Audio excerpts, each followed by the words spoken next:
family and friends, and managers and cashiers and stockers and customers of Jewel, my name is Bob Phelps, and I am honored to be officiating the ceremony today. On behalf of Dan and Sarah, I'd like to welcome you to this very special and unique marriage ceremony.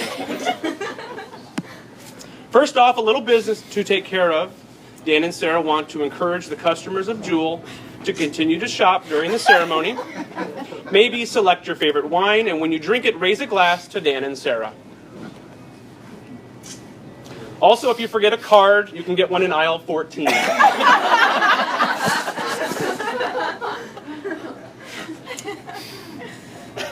In addition to family and friends, I'm told we are also joined today by Mrs. Butterworth, Aunt Jemima, Captain Crunch, Oscar Mayer, Betty Crocker, Sarah Lee, Little Debbie, Chef Boyardee, and Dr. Pepper.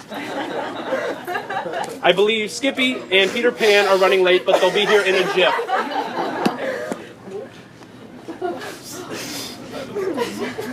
We are gathered together to celebrate the love between Sarah and Dan by joining them in marriage.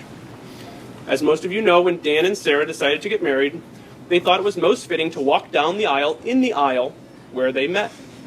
And that is what brings us here to the wine aisle at Jewel, which really isn't a poor decision.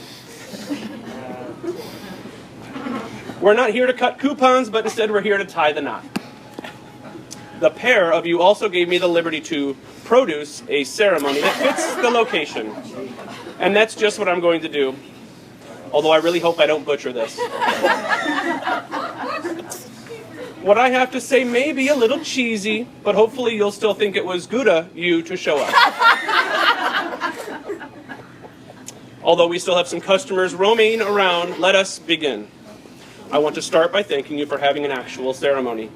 I'm sure you thought about just running off and getting married, and then you realized you can't elope.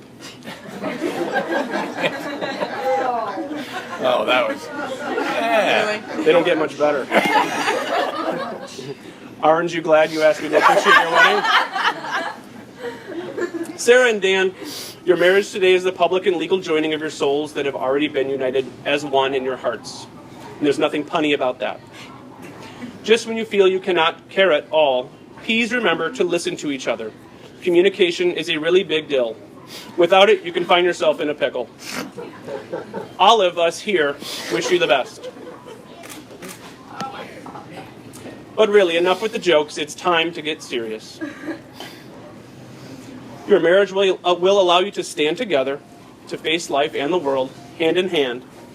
When life gets a little hectic, remember to wind down, and every once in a while, stop and smell the rosé. That's weird. Dan and Sarah? Dan, Sarah told me she knew on the first date that she would marry you. Really, you had her at Merlot. And based on how much fun you two have together, we don't have to read between the lines to know that you feel the same way about her.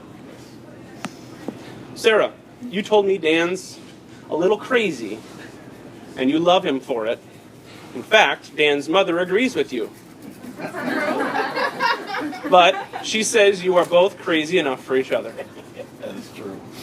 Marriage is going to expand you as individuals, define you as a couple, and deepen your love for one another.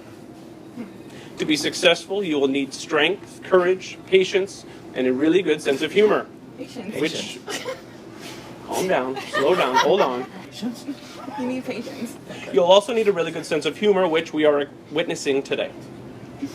It's important to remember that no matter where your marriage takes you, everything happens for a Riesling.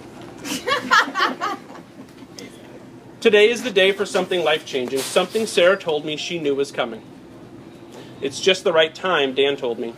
And with that, it is time.